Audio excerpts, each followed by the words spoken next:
kids like to do what they can do, right? Yes. That's what they like, is being able to do stuff. Like people say, "I hate math." Nobody can hate math. Math is intrinsically beautiful. Math is the order of the universe. You can't hate that. What you hate is not being able to do it. So if your goal is to help the student gain skills and improve, then the byproduct is they will dislike it less and possibly even start to enjoy it. Welcome to the Kindled podcast. I'm Katie, your host for today. And in this episode, we're talking to Andrew Pudewa about writing. I learned so much in this episode, especially about how important writing is as a tool to helping kids and humans become good thinkers, especially about how it literally affects the architecture of the brain as we write and go through that process. We also talk about what to do when kids hate writing and how to help kind of scaffold them out of that, but still have high expectations and still really teach them how to do it. So that was super helpful. And then we also talk about how important it is to have a strong and steady stream of language and literature going into the child's brain if we ever expect them to be able to write and to produce excellent writing. They need to have the vocabulary, the background knowledge, all of the things need to be going into their brain before we can get them out of the brain. So super interesting conversation, and I'm excited to share it with you today. Before we jump into it, I'll share a little bit more about who Andrew Pudewa is. He's the founder and director of the Institute for Excellence in Writing, which is a very well-known and highly thought of writing program, especially in the homeschool world. It's also used in classical charter schools. He's presented around the world. He addresses issues relating to teaching, writing, thinking, spelling, and music with clarity, insight, practical experience, and humor, which I agree with. His seminars for parents, students, and teachers have helped transform many a reluctant writer and have equipped educators with powerful tools to dramatically improve students' skills. Let's talk to Andrew. Andrew Pudewa, welcome to the Kindle podcast. We're super excited to have you on today. Thank you, Katie. It's good to be with you. All right, so I want to back up and just give you a chance to kind of tell what's the Andrew Pudewa origin story? How did you come to the work you're doing? And then what is your big why? What is the change you're trying to make in the world? Yeah, so I have no training or degrees either in education or in English. My actual formal training is in music. And so I was working as a Suzuki violin teacher and also teaching kinder music for young children.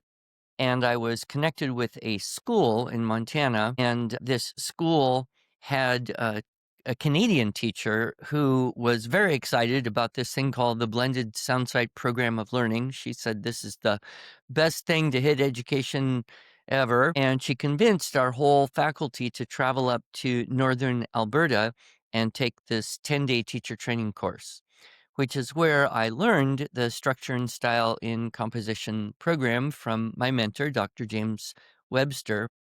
And so I came back, I taught in that school part-time, dabbled with this writing stuff. I was still pretty much full-time income teaching music. But what interested me was I saw, wow, this approach to teaching English composition is almost identical in philosophy to the Suzuki method of teaching music. So there were lots of consonant ideas there, the clear pathway, the repetition, the mastery approach to learning, the mixed age capacity for it. So I did that for a few more years, and then I went and did something else. And then I was finally thought, I've just got to do something to break out of this poverty of music teaching. And so I did a seminar. I got 40 people to pay. Well, I think I got 20 people to pay $40 to listen to me talk for one day, which is more than I could make in a whole week of teaching violin as hard as possible back in, was it 1994? So for about 5 years, I did this IEW thing, Institute for Excellence in Writing, as a part-time, gig just to make extra money on the weekends, things like that. And then by 99, it had become more profitable than I had ever expected. And we had made some videos and created a spelling program. So in 99, I left where I was living, moved to a different city, went full-time, and we've just gone uphill from there. So it is a rather odd way to get going. I didn't have any particular ambition to start, a business. I just wanted something I could do on the side to bring in a couple thousand a month, enough to crack my nut. Yeah, well, and here you are now. IEW is one of the most like, I mean, I've been in the homeschool world for a long, long time, and like it is the thing that everyone points to as like one of the most effective. It's just like the go-to if you want like a really structured Well, writing that's curriculum. that's what we hope people will believe. Seems to be true. I get letters almost every day from, kids who've had transformed attitudes. I used to hate writing, but now it's my favorite thing.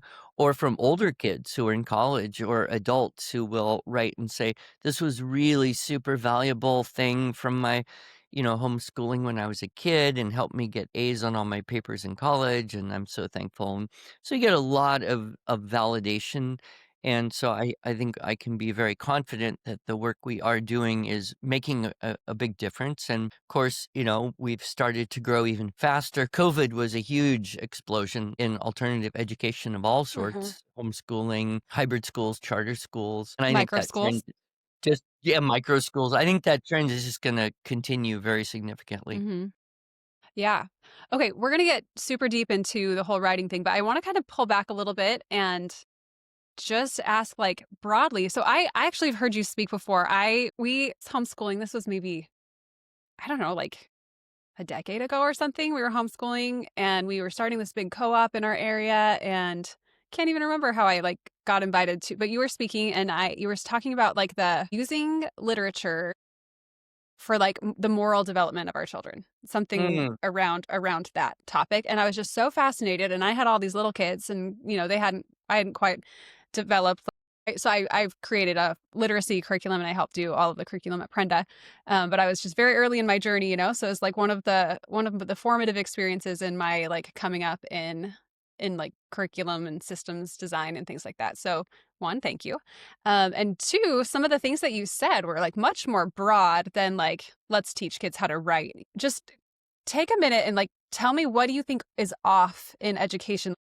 It seems like the boat's not pointed in the right direction. We're trying to like, reorient things to be more effective and to be more family oriented and things like that. So just like, I guess that's my question is, what do you see as off? And like, what's the world doing wrong? Just solve all the problems, please, in the next 2 minutes.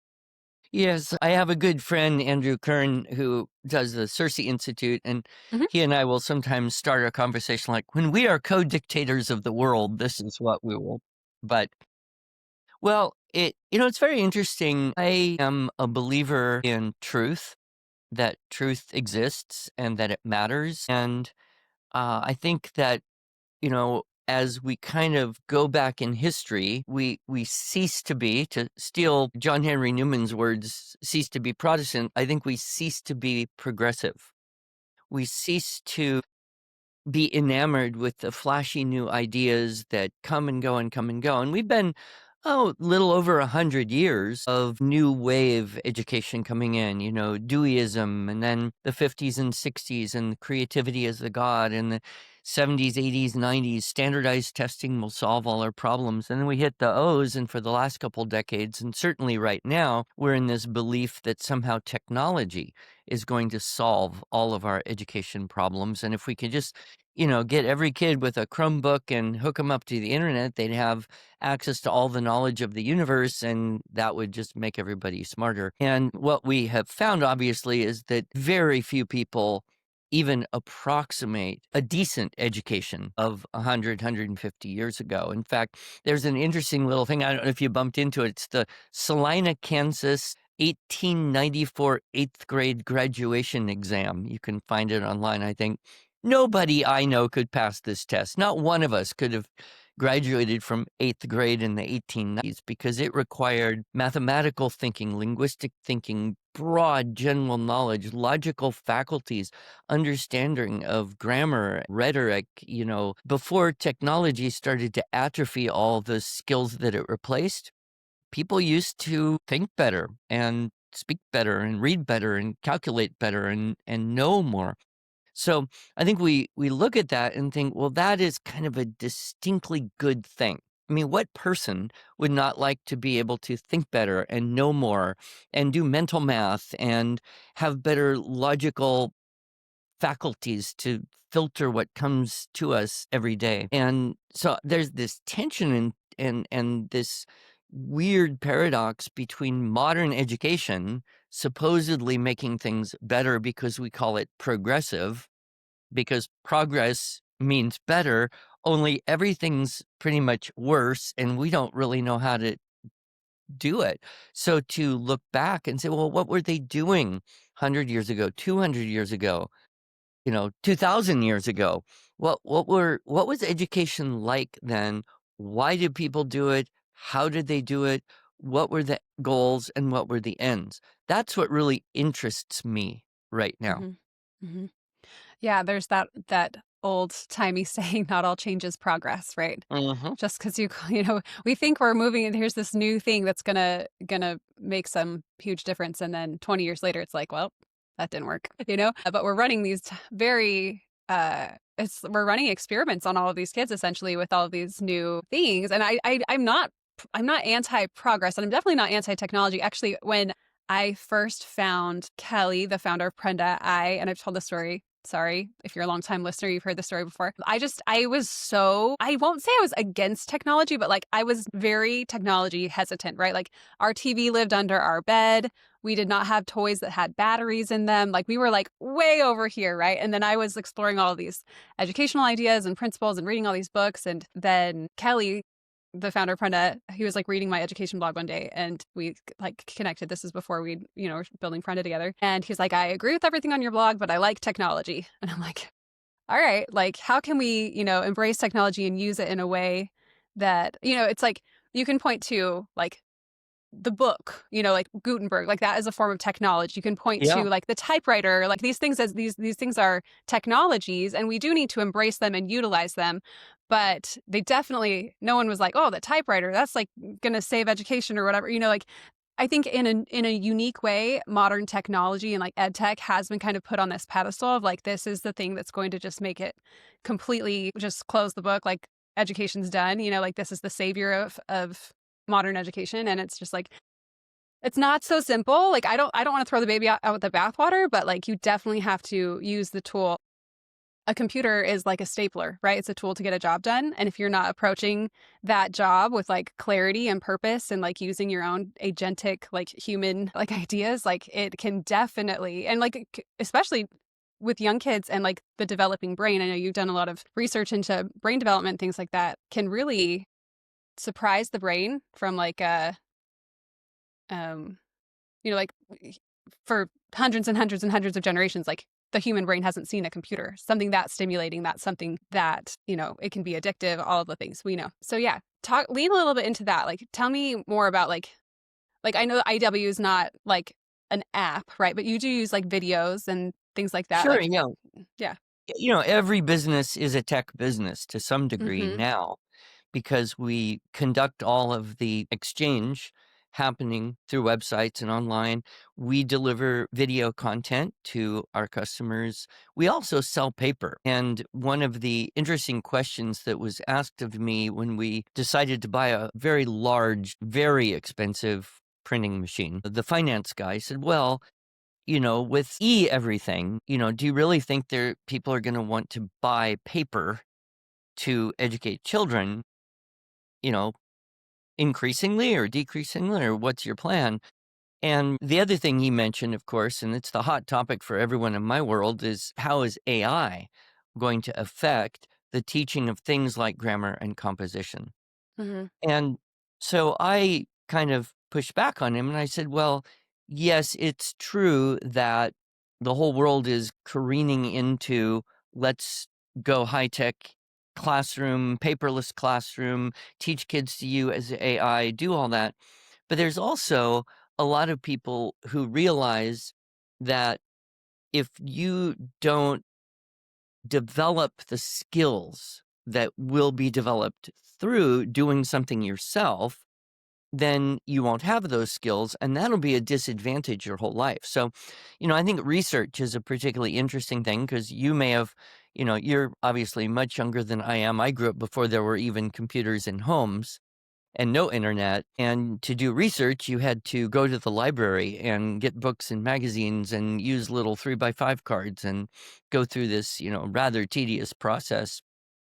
And As part of what we have in our system is a mini research process that we teach on paper, with paper, read, copy, handwrite, make outlines, and do all that. And yeah, okay, so we don't write reports on, Japan or fruit flies because that information is going to enrich our lives so much as the whole action of searching for, collecting up, looking for things to compare, things that are different, things that you can put together in a logical way, that compiling of information, that is what we're training our brain to do when we grow up writing reports.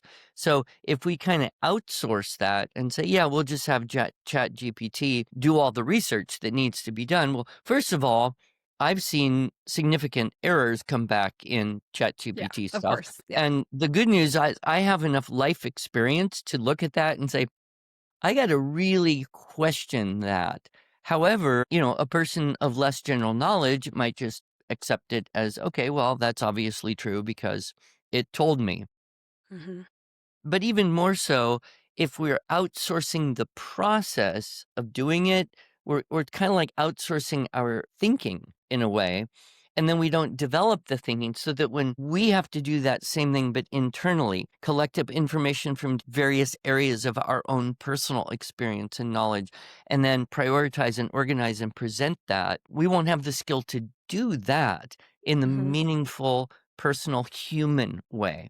Hmm. So this is why, I am very driven to help teachers and parents understand why we should not just default over and not worry about teaching some of these basic skills to kids, whether it's how to put words on paper, how to spell, how to punctuate sentences correctly. What's the difference between a complete sentence and an incomplete sentence? Well, we don't need to know that because ChatGPT does it perfectly already. So that's a hot topic these days. Yeah. Oh, it's for sure a hot topic. Yeah. And I still like am really exploring like how I feel about it, right? Like I can see logic kind of like in both ways where it's like, well, like in 1910, everybody needed to know how to like operate this tractor, this piece of technology. And like to my life, like I don't need that. Like, so there are skills and things that we as a society changes that you can point to say like we just don't need those skills as much anymore.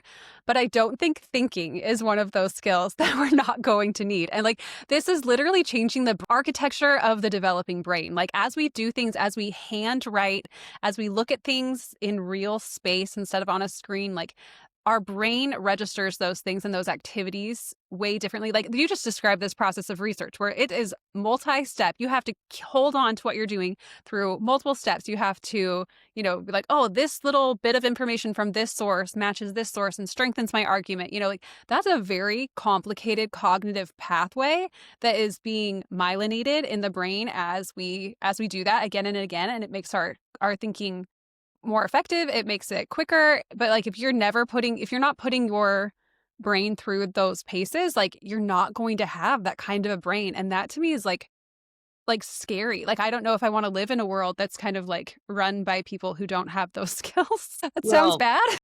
I I suspect that one of the side effects of this kind of explosion of popular brain replacing technology is there's going to be a greater disparity between the educated and the non-educated. Totally. If you look back, like I'll go back to that late 1800s period.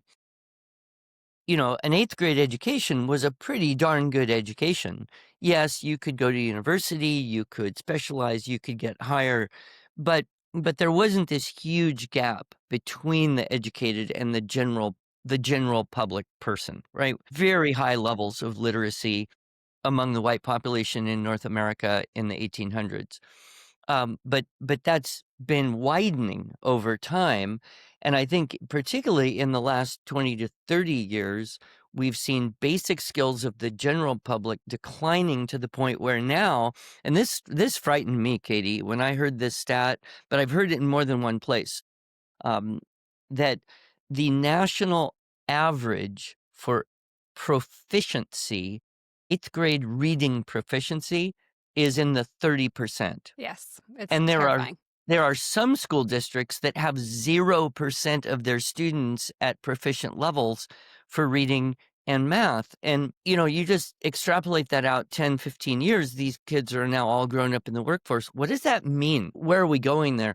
And I fear then that, as Thomas Jefferson pointed out, one of the keys to a successful country, particularly a democratically oriented country, is the education of its citizens. And as that has declined, I think we see the potential for a lot more control over the public, control by people who have the knowledge, the power, the education. Hmm. And so I guess part of what I want to do in my little corner of the world is just fight that and get the best possible language development educational impact that I can have on as many people as possible, particularly the people who might not encounter it, else.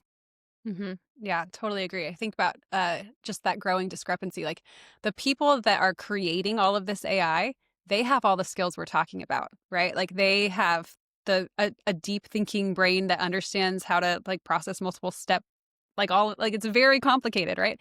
So as soon as we progress like a few decades, it's like, okay, well, we forgot to like raise any kids that had that level of thinking.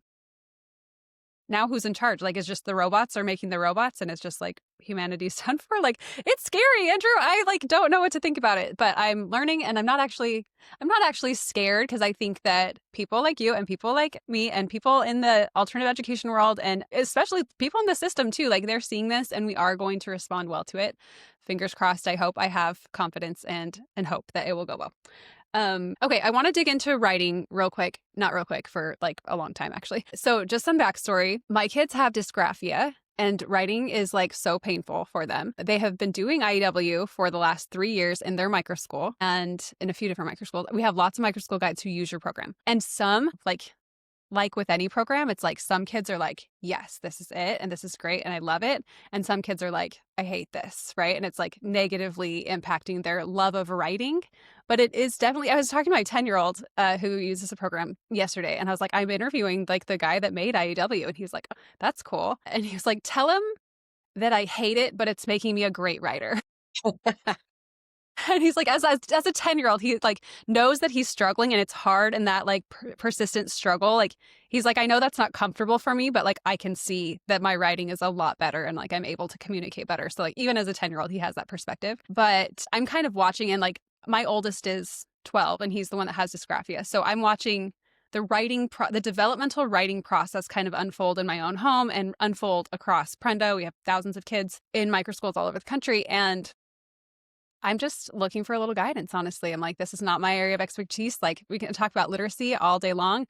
Writing, I'm like, okay, I'm just kind of watching this for the first time. I'd love, what does that developmental process look like? What does an early writer look and feel like? What is like an element, like an upper elementary, like, not that we want to like tie it to age, because I really believe in like a mastery based approach, right? It's like, not, oh, you're 9, you should have these skills, but what skills do you have and where can we get you to next? Is kind of the approach I take. But walk me through that developmental process. Well, gosh, there's so much to say there. The first thing I would mention is I will get moms who'll come up to me at a convention or something, and they will say, I just want my child to enjoy being able to express himself on paper. And I have to push back on that immediately because I don't think those are good goals at all. I think those are the wrong goals. Mm-hmm. First of all, writing is not about expressing yourself. It's about expressing ideas. Hmm. And when you're a little kid, ideas are just floating around, bouncing off inside, outside your brain. They're just scattered. They're unmanageable. And the process really has to do with wrangling ideas, not expressing what you feel and think about stuff. I am almost certain that I've never had a completely original idea in my whole life. Every idea I've ever had came from somewhere. Yeah. And maybe I'll live long enough and I will have an original idea, but I'm not all that hopeful because I'm already pretty old. So, that's one thing to challenge. The other thing is, I don't care if your kids like it or not. That's not a good goal, because if you have that as a goal, you're going to fall into this trap. And I think a lot of public schools have fallen into this trap. Like somehow we're going to cheerlead kids into liking this. And we're going to tell them this is fun and you're doing so well and this is creative and I just love what you're doing. And it's disingenuous because the kids basically know it's not that good. They don't like it. And you're telling them that they should like it doesn't help anything at all. So I always say, if I were talking to your kid, I'd say, I don't care if you like it or not. You just do it, right? You don't have to like it. You just have to do it. But here's the really interesting thing, Katie, and I have a whole talk on motivation that would be, an interesting subject to explore a little bit. But one of the laws of motivation is that kids like to do what they can do, right? Yes. That's what they like, is being able to do stuff. Like people say, I hate math. Nobody can hate math. Math is intrinsically beautiful.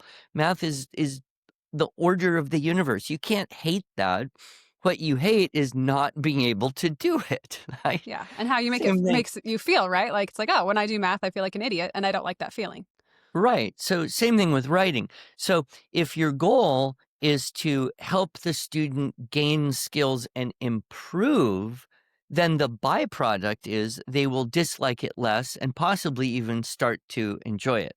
Although I never guarantee that. I also talk to, particularly boys around 12 to 14. They're the ones who'll come at you and say, well, why do I have to learn this? I'm not going to ever use it because I'm going to go into the military, or I'm going to be an engineer, or I'm going to go into plumbing, or whatever they think they want to do. And I always point out, yes, that is interesting. But if you do go into the military, or you become an engineer or a garbage collector, it doesn't matter.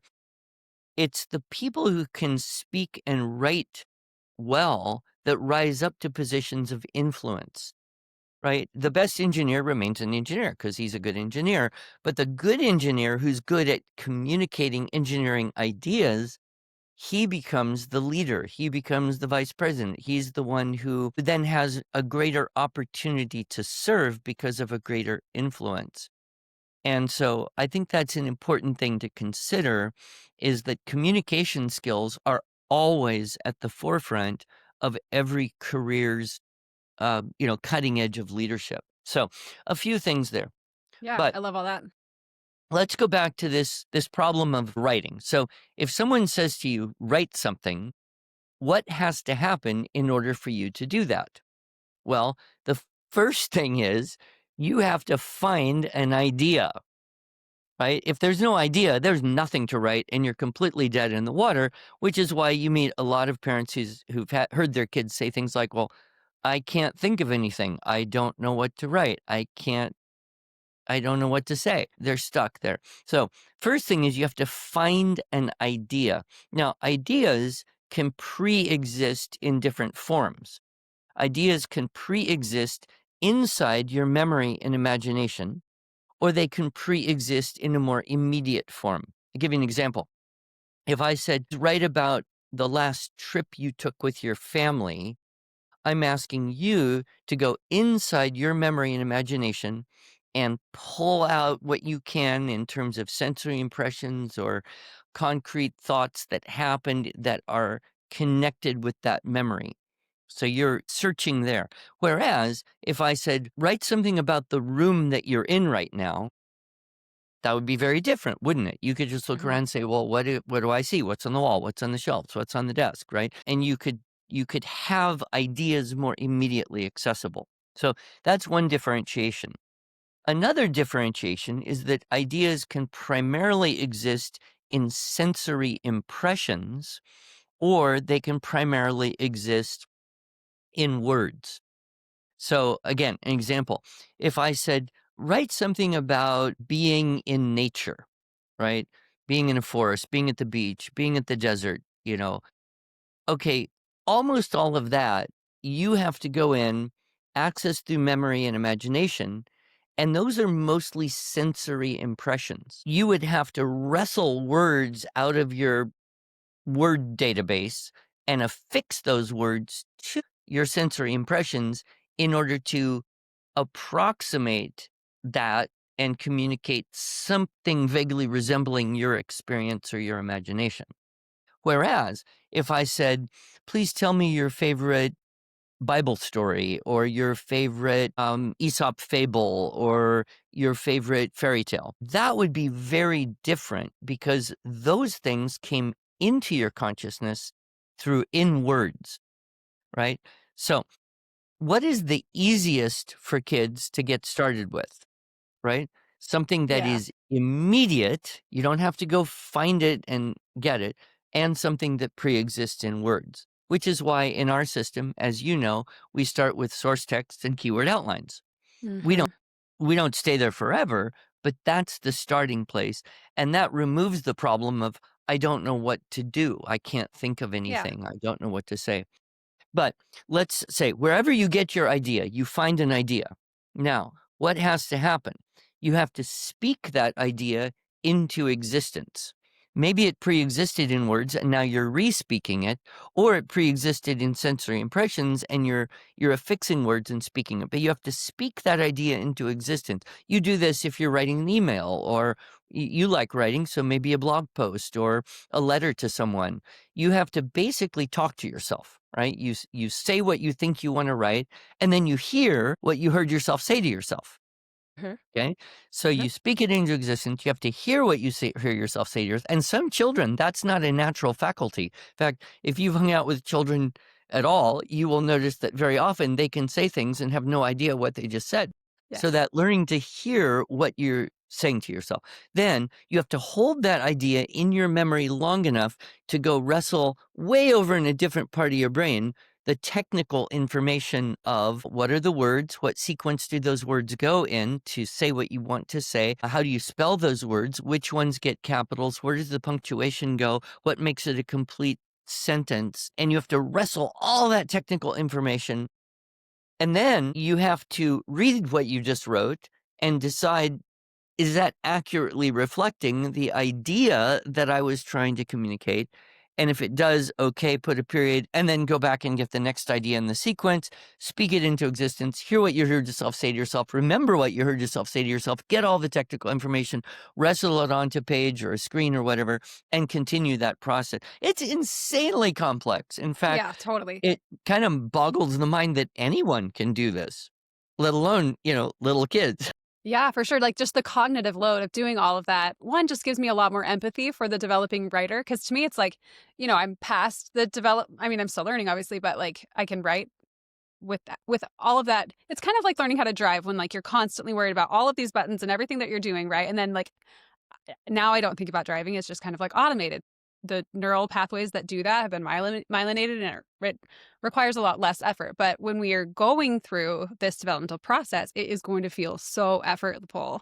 Yep. And the cognitive load alone that you've just described is like, oh, it's hard. Yeah. Like I get it. I get that that doesn't feel good. So That gives me for empathy. for children like, your son who's dysgraphic and other kids, it's pretty much the same for whatever problems. Kids will have dyslexia or dysgraphia, they'll have attention issues, they may have auditory processing issues, they may have a combination thereof, they may be hyper sensitive to various things. It's really whatever the problem is, the solutions are very similar, which is to take the complexity of the process and break it into very small, manageable steps. That's really the key. And I think that's why we have had such great success with kids who have various learning differences and challenges. But that's really true for all kids who are trying to learn something. And so breaking it into very small steps and then being sure to give them the foundation of the basic skills that they need in order to be successful at each of those small steps. And, an example of that would be just being able to copy a word correctly, right? And the again, getting back to kind of the progressive modern creativity emphasized educational environment, Hmm. it's very frequent to find people in primary education, meaning K1, 2, who sneer at the idea of giving children just copy work, like copy this sentence, copy this proverb, copy this poem because, well, what does that do? It does a huge number of things. First, it creates stamina. Okay, here's a sentence. Copy the whole thing. Don't quit. Give up. Run the whole lap. Do the whole 10 reps, whatever. The second thing is it cultivates an attentiveness to detail. Okay, Hmm. so what are the letters in that word and what order do those letters come in? And yeah, you're a little dysgraphic or dyslexic. Well, okay, so what does that mean? You need to work your willpower over your brain and exercise it maybe a little more than other people in order to do that. You can either do that and grow and gain the neural muscle, or you can give up and say, no, no, it's too hard. I'm never going to be able to. Those are both options. Hmm. Um, then what do you get? You get this this confidence that comes out of being able to just put words on paper, and then it becomes a little bit faster, a little bit easier, a little bit faster, mastery learning, everybody working at their own pace, at their own speed. I think you and I probably agree one of the greatest dysfunctions that we have in modern education is saying because a child is X number of years old, they should be able to do all of these things. And if they can't, now they are behind and that's bad. And now what do you do? Well, you do everything they're supposed to do and what they can't do all at once, which further impacts the whole stress of the Yes, thing. completely. If we could eliminate this age grade level idea from people, and that's why I love, the micro school approach, which, is whenever you have mixed age environments, you generally have better opportunity for all kids to make progress at the rate at which they will best make progress. This is one of the similarities between, say, being a music teacher and kind of this multi-age environment. Like music teachers don't ever think, oh, well, because Johnny is 8 years old and he's on the third piece in book two, and Sally is also 8 years old, but she's only on the next to last piece in book one. Johnny is ahead of Sally. You don't think that way. You don't think that way at all. All that matters is that Johnny and Sally both play well, whatever they do play, and that they make good progress at whatever rate they are able to, given all the various circumstances of their neurology, their background, the amount of help they get at home, the time, the priority, their genetics. I mean, It's so a lot. anyway, I Yep. think our approach to teaching writing enables a teacher to teach a lesson to a group of children and then challenge them individually at whatever level of challenge they are capable of meeting, and they will gain the satisfaction of having done the best that they can do. Let's dive into that a little bit. I want to go so many different directions here, but so in IEW, the kids have, and you can correct me if I'm wrong, but it's like you learn a lesson and then when you write, you're responsible for performing that skill, right? So you kind of are building this your personal rubric where it's like, "Okay, now I'm going to do this dress up." Dress up's kind of like, how would you describe a dress up? You want to define that? I won't. Oh, Try. the program is called Structure and Style, and so we have structural models. So those are ways to collect up and organize and prepare to write ideas. And we use outlines in all of the units. Unit 1 and 2 is source text, take keywords from every sentence, keyword outline, write it out, pretty straightforward. And then Unit 3 is the story sequence chart. So now you're going to take an existing story, but not take keywords from every sentence. Instead, say, what are the key elements in this story? Characters and setting, conflict or problem, climax, resolution, outcome. 4, topic, clincher, paragraph. Unit 5, writing from pictures. So those are that's ways to collect up and organize ideas. The style are how to present those ideas. So those are, as you said, kind of a checklist of grammatical constructions and word usages. And so we start, very simple. In fact, one style technique, usually it's the ly adverb dress up because it's very flexible and all the kids can relate to motion pretty easily. And so, okay, now you've got your outline. When you write this paragraph, somewhere in there, you have to fit in this thing, this ly adverb. And oh, here's a nice long list of ly adverbs to choose from. And hopefully you can choose one that fits and enhances the meaning and makes it work. And maybe it's a little awkward, but that's okay. Awkward is normal for being a kid. Once that becomes easy, now we're going to add in another style technique. Usually in our sequence, the second would be the who, which clause. Creates an adjective clause. Grammatically, you don't have to know that. You just have to use the word who or which to add more detail or connect up two ideas. So now you've got the ly and the who, which, and you do those in each paragraph of each assignment until that becomes easy. And then you would add in the next style technique, maybe a strong verb, and you would do each of those until that becomes easy. And then you would add in another one. And so that's how the checklist can be customized for individual kids or subgroups of kids in a class, is because we only want to add the new technique when what you've been practicing so far has become easy. And in my way, easy means you can do it without much help and it doesn't sound too goofy most of the time. Love And that. so that's what we call the easy plus one method. And everything we teach is kind of based on that philosophical idea. Yeah. I love that. Easy plus one. That makes me think of Lev Vygotsky's zone of proximal development at Exactly. yeah, Yeah. at Prenda, we call this the child's learning frontier. You want to be not bored, but not crying on the floor, right? So you want that's like that Goldilocks zone. And I love that easy plus one. And I think that this is really unique in the writing world because, I mean, it's very overwhelming, all the things that you have to know. And a lot of us are able to like write and do these things because we're very proficient speakers, right? And so, like, if we just write, I mean, I know writing how we write and writing how we talk is very different, but it helps a whole heck of a lot to be a good verbal communicator first. um, so how like when I'm watching my kids do this, what I love about this is that it's like you take an age mix group and they can progress through like maybe one kid is like he does the two dress ups and he's like, I'm really still struggling with this and I'm gonna practice and I'm gonna have to practice this for 3 weeks. And another kid does it twice and he's like, all right, like give me the plus one. And they can move at their own pace, which I think is really unique in education ever, right? To see any sort of mastery or personalized pacing or personalized mastery, but also in writing, it just seems like particularly hard to do that in writing for some reason. So I think it's just like a really unique approach that I really like. Yeah. I would like to, you said something that made me think of something very important. You said, you're a competent speaker and that helps in your writing. And of course, it's a two-way street there.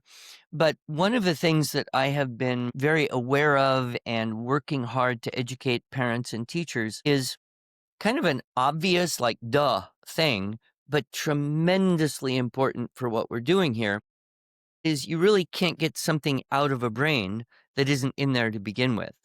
So Mm-hmm. if what you want is for a child to produce either spoken or written, reliably correct and appropriately sophisticated language, you have to have a steady stream of that reliably correct and appropriately sophisticated language coming into their brains on a daily Yes. basis. You have to Yes. build the database there. And unfortunately, our modern world does not do this very well. I think the decline, most commentators today would go and track it back to television, was kind of the beginning of the dumbing down of the language that most people experience. And I think for many people now, shows, we'll just say shows in general, social media being an extension of that, has further dumbed down the language. People read much less than they used to.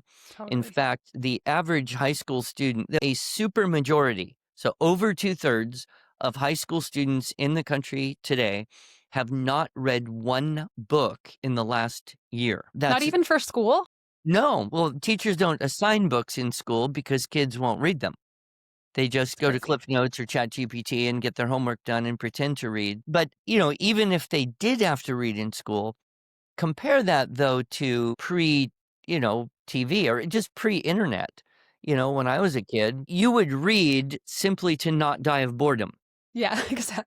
That was why you would have a book with you. And then, for some of us, reading became a valuable part of the experience of growing up. And we were also read too. My parents read bedtime stories and poetry, and my mom read me books when I was young.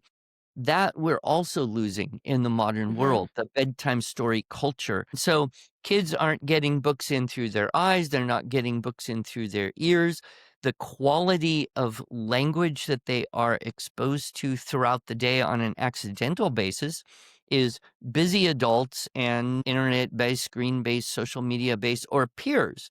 And none Hmm. of that is going to build a high vocabulary. None of that is going to build in grammatical patterns of more complexity, of beautiful use of language, of poetry. Memorizing poetry used to be a normal thing. Kids in the early 1900s, everybody memorized poetry, um, and excerpts of documents and speeches. Every Hmm. eighth grade kid in 1890 would have been able to recite the preamble to the Constitution, the first sentence of the Declaration of Independence, the Gettysburg Address, and probably the last paragraph or two of Patrick Henry's Give Me Liberty or Give Me Death speech. That was like normal discipline, Hmm. along with a whole slew of famous poems. Yeah. Now, it is a rare thing to go into a public school, unless it's like a classical charter school or something, and Hmm. find anybody having memorized anything other than the stupid lyrics to the newest pop song that everybody is Exactly. listening to, which I don't think would qualify as reliably correct and appropriately sophisticated Yes. English. No, I don't think so. I think that's something that stops us as adults from like leaning into this is that we think like, oh, the kids will hate it, the kids will be bored, like the kids will push back. And like, one, that's just not true. Like, if you raise your kids and you're reading out loud to them high quality literature and you're introducing poems, if you're setting the model of like poems are cool and I'm going to memorize this poem and at dinner time I'm going to be like, hey, I memorized this poem and I want to say it to everyone. Like your 6-year old sees that as like, oh, adults in their free time memorize poems and like my mom loves this and like I'm looking to her example in a model and like what's a poem that I can memorize. And our micro school guide has been doing poetry memorization with my kids this year, and every Wonderful. few weeks they come home and both of them, both my boys 10 and 12, they're like, got a new one, and it's like some beautiful Edward Guest poem about like hard work and like diligence, and I'm like, yes, this is awesome. And then they actually 2 weeks ago they came home and they were like, well, we memorized all her poems. Like she doesn't have any more poems for us to memorize. And I was like, great. Like let's get on the internet and find, and like instead of being like, okay, it's bedtime, it was like 11:30 at night. Like, we were up very late. They were like, I went and got all of the poetry books in the house and like put them all on their floor, and they were all just like combing through these poetry books.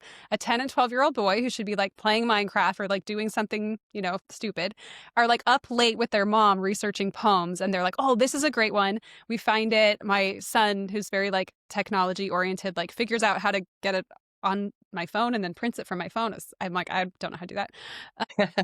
Prints out 2 copies and tapes it to their wall. Like this, they're memorizing the oak tree poem. I don't remember who that's from, but maybe I'll put it in the show notes. It's a great one. Golden moments from parenting there. Yeah, right. It's But like it is possible.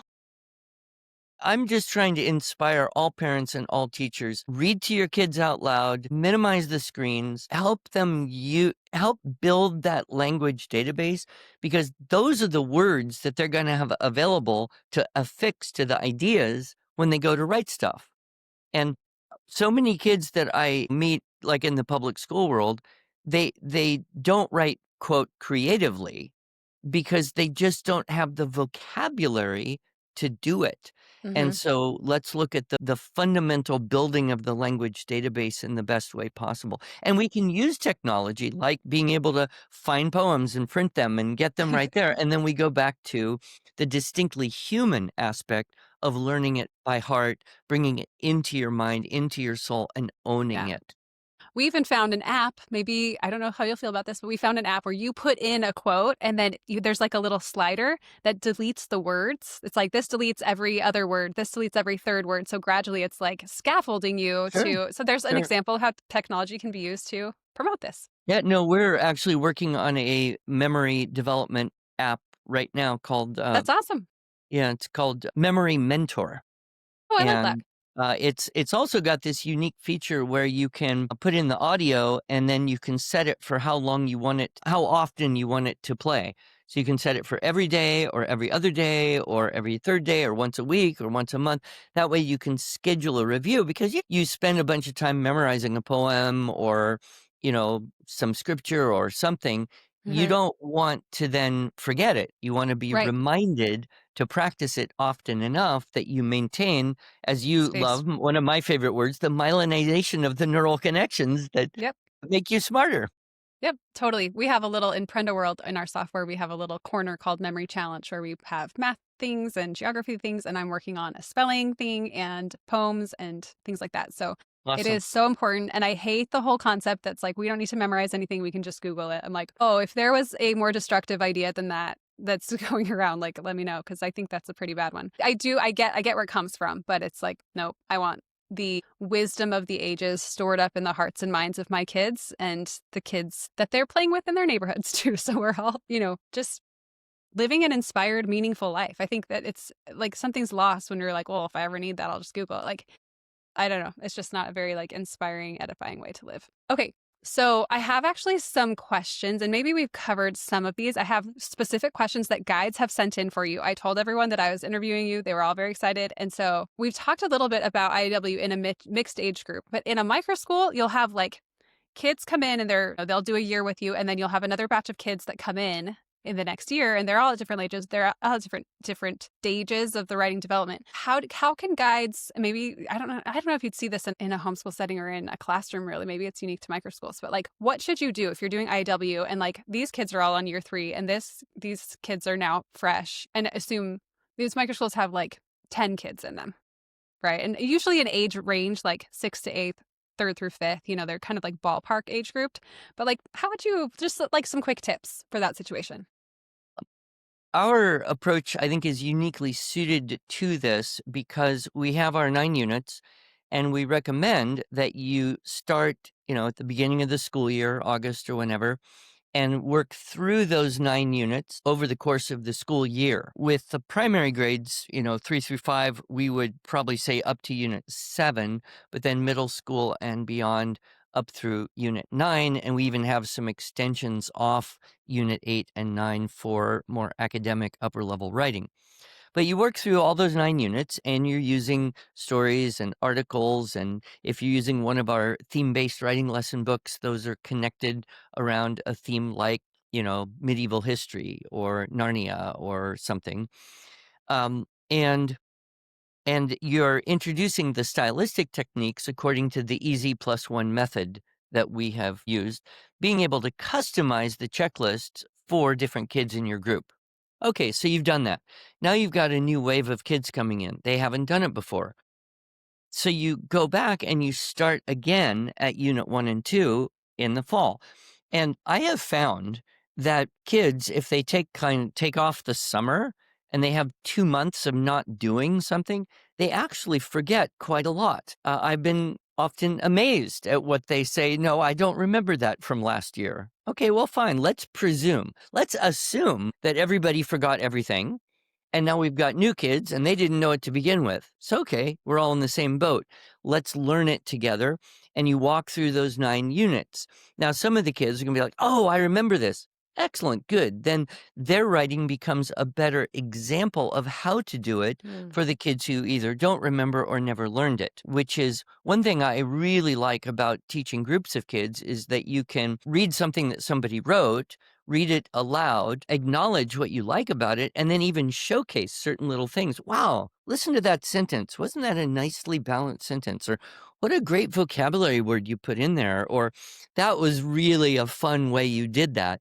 And so then you're pointing out that what you like to the whole group, and so you've always got some kids who are more likely to give you that kind of grist for your mill, but the whole group is benefiting because then they get ideas of, oh, that's how you would use that word that way, or a similar word, or that's how you would use that, sentence opener or dress up technique, whatever. Hmm.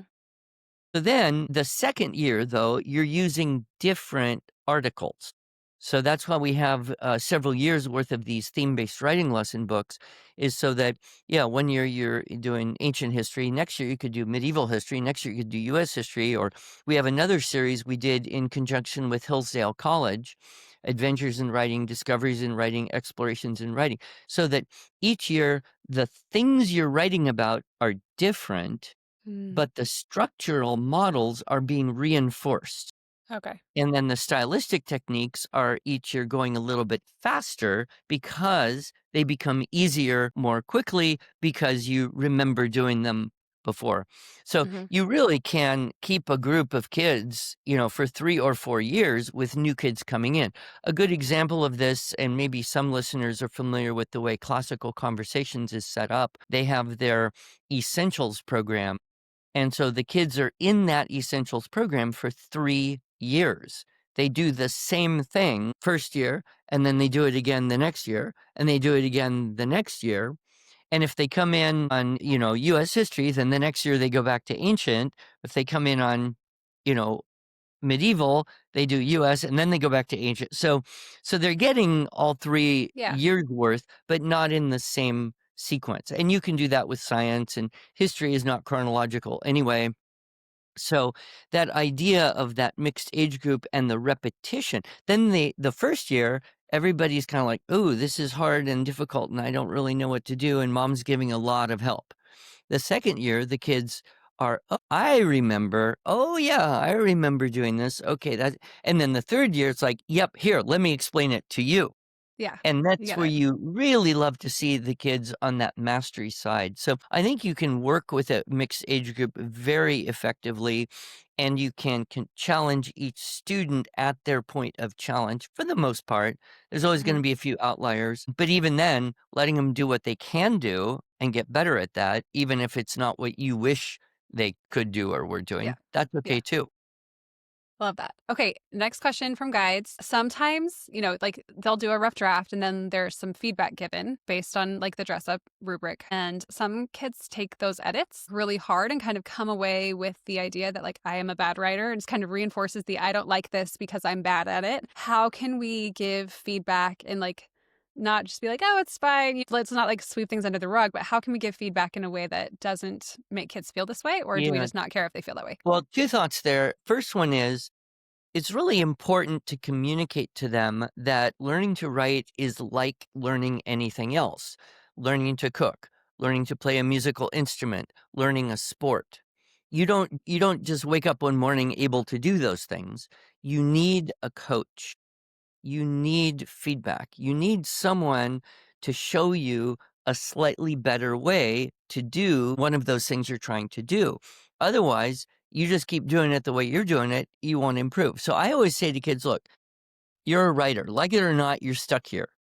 Every writer has an editor, but your editor is not telling you you are wrong or bad. Your editor is trying to help you be the best version of yourself. I'd be an idiot to write something and send it out to thousands of people without having at least one person, hopefully several people, look at it and give me suggestions or feedback. And it doesn't mean that I was wrong or bad. It means, wow, there's someone with an objective eye who could give me a better way to say that. Well, that's good for me. And then in implementing that suggestion, I actually learn, oh, here's another different, probably better way to do that.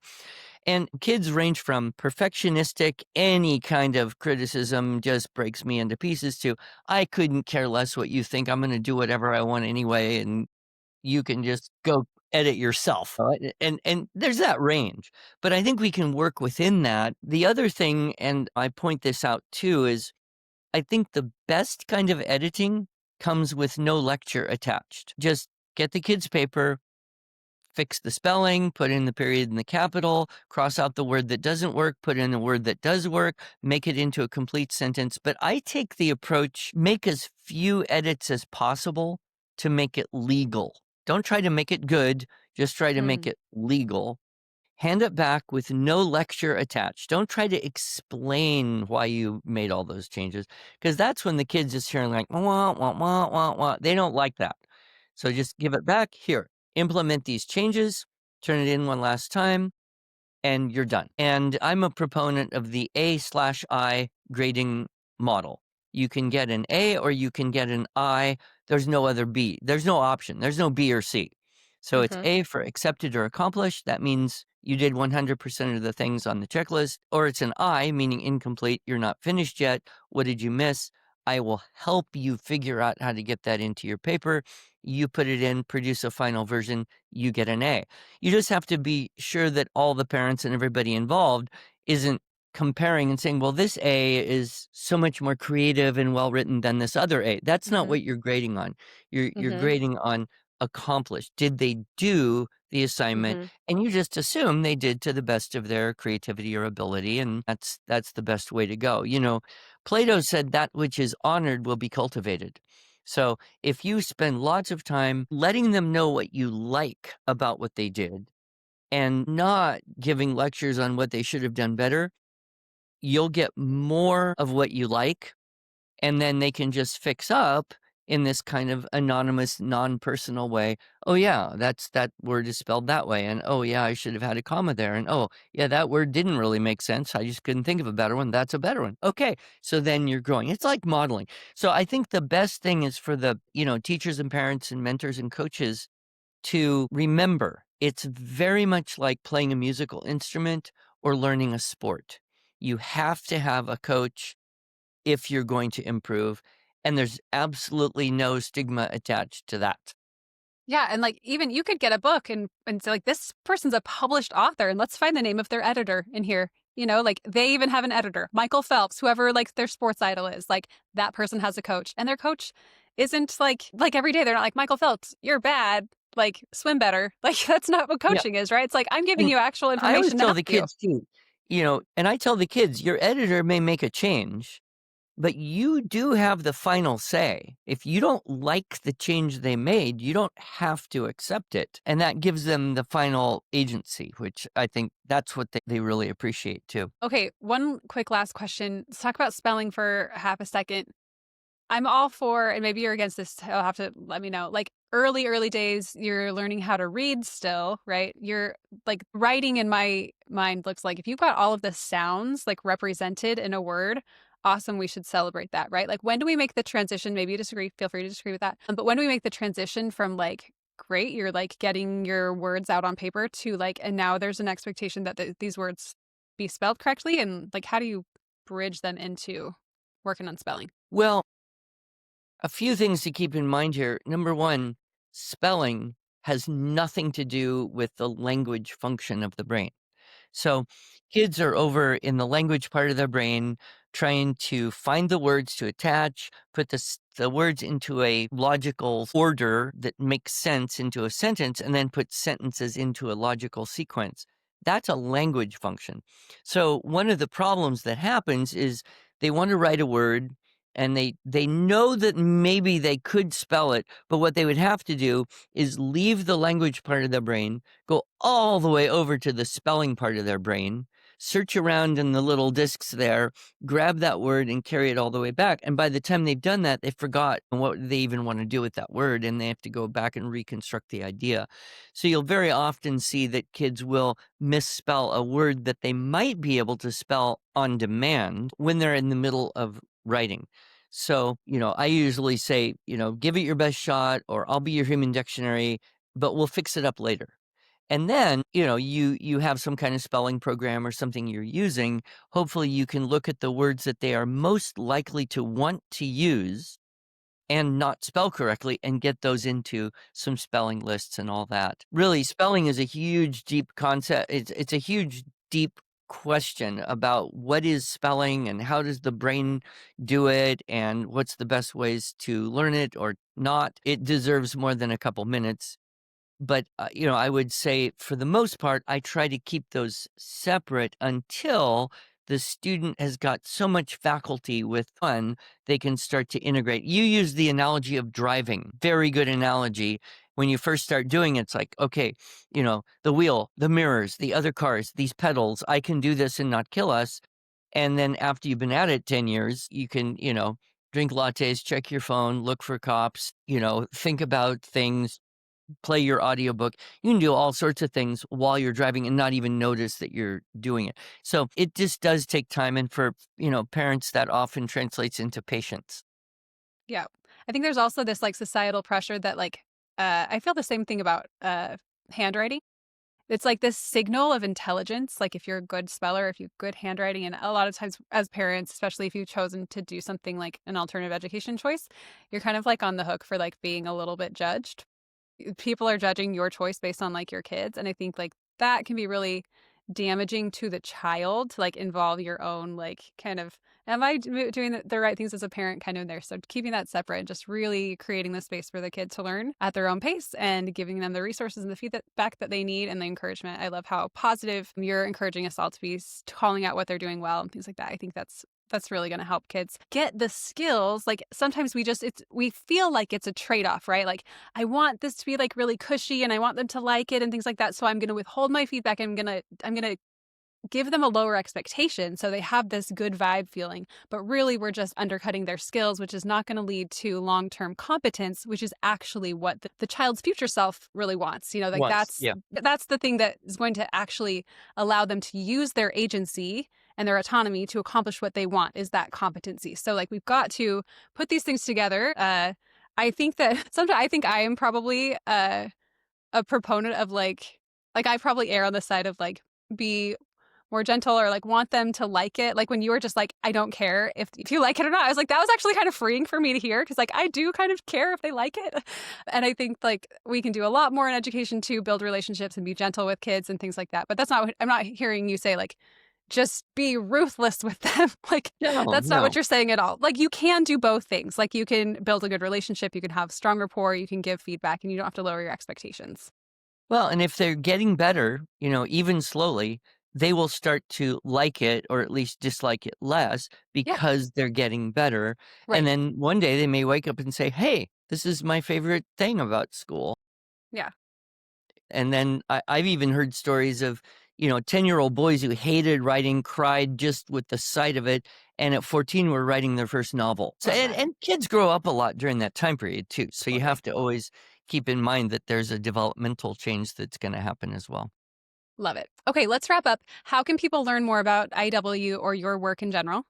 Well, we have easy website, iew.com, and we have tons of resources. andrewpudewa.com, it redirects you to a page that has a lot of conference talks and YouTube videos and things, for example, on motivation, spelling, some of the things that we didn't have time to unpack here fully. Great. I also have a podcast called the Arts of Language podcast. We drop one episode once a week, short form, 20 minutes. You can listen while you're taking your walk for the day. Love it. I know, tons of information available, and we have a Perfect. super customer service team, all of whom were either homeschool kids now grown up who used our writing stuff or homeschool moms who taught our writing stuff. And so if you have any questions about our materials or curriculum, just call our team and they'll love to find out what your situation is and help you figure out the best thing for you. But yeah, your team is actually super, super helpful. I agree with that. And then last question, who is someone in your upbringing who has kindled your motivation, your passion, your helped you become who you are? Well, I've been blessed with several great mentors in my life, but if I had to choose one, I would probably choose Dr. Shinichi Suzuki, who created the Suzuki Music School, or in Japanese, it would translate more directly as the talent education method.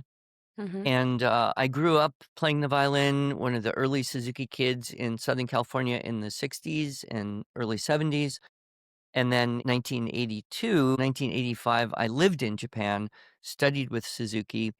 And while you could go off and talk about him for hours, the one thing that I would put at the pinnacle of his extraordinary self, he believed in people.